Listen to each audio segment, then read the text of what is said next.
প্রার্থিতা ফিরে পেতে ইসিতে ষষ্ঠ দিনের মতো আজকেও চলছে আপিল শুনানি। এই বিষয়ে বিস্তারিত তথ্যটি জেনে নেব। সহকর্মী আশিকিন প্রিন্স রয়েছেন সেখানে। প্রিন্স, 18 তারিখ পর্যন্ত এই শুনানিটি অনুষ্ঠিত হবে। আজকে 100 জনের শুনানি হবার কথা রয়েছে। সব মিলে এখন পর্যন্ত কত দূরে এগোলো কাজ?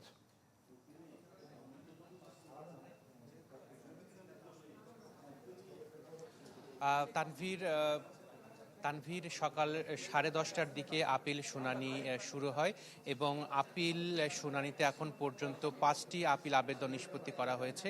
এর মধ্যে 4টি আপিল আবেদন মঞ্জুর করা হয়েছে এবং একটি শুনানি 17 তারিখে পর্যন্ত স্থগিত করা হয়েছে, অর্থাৎ এই আবেদনের শুনানি হবে 17 তারিখে। তো আজকে 100টির মতো আপিল আবেদন নিষ্পত্তি করা হবে এবং বিগত 5টি দিনে 380টি আপিল আবেদনের শুনানি সম্পন্ন করা হয়েছে। এর মধ্যে 277টি আপিল আবেদন মঞ্জুর করা হয়েছে, অর্থাৎ প্রার্থীরা তাদের প্রার্থিতা ফেরত পেয়েছেন। তো এর মধ্যে অধিকাংশ, অর্থাৎ অর্ধেকেরও বেশি কিন্তু স্বতন্ত্র প্রার্থী যারা আছেন তারা কিন্তু প্রার্থিতা ফেরত পাচ্ছেন। ডিজাইন, এলিগেন্স, বিউটি, সেরা পণ্য সবার জন্য জেভিকো।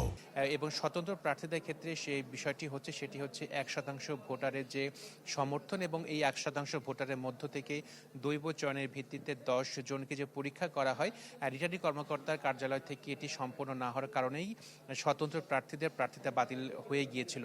তো যারা এই আদেশের বিরুদ্ধে আপিল করেছে নির্বাচন কমিশনে, তারা অধিকাংশই কিন্তু তাদের প্রার্থিতা ফেরত পাচ্ছেন।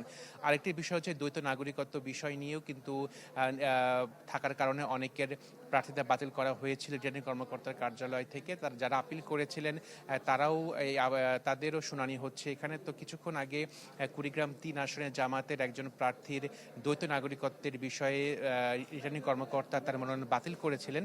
সেই শুনানিটি এখনও চলছে এবং জামাতে ইসলামের প্রার্থীর যে আইনজীবী তিনি বিভিন্ন রেফারেন্স উপস্থাপন করছেন, সেই শুনানি কিন্তু হচ্ছে। তো এর আগে আমরা দেখেছি যে দ্বৈত নাগরিকত্ব থাকার কারণে চট্টগ্রাম 9 আসনে জামাতে একজন প্রার্থীর আপিল কিন্তু নামঞ্জুর করা হয়েছিল। তো আজকে আপিল শুনানি চলবে বিকেল 5টা পর্যন্ত এবং এভাবে 18 জানুয়ারি পর্যন্ত এই আপিলগুলো নিষ্পত্তি করা হবে। সর্বমোট 645টি আপিল আবেদন করা হয়েছিল বিভিন্ন প্রার্থীর পক্ষ থেকে।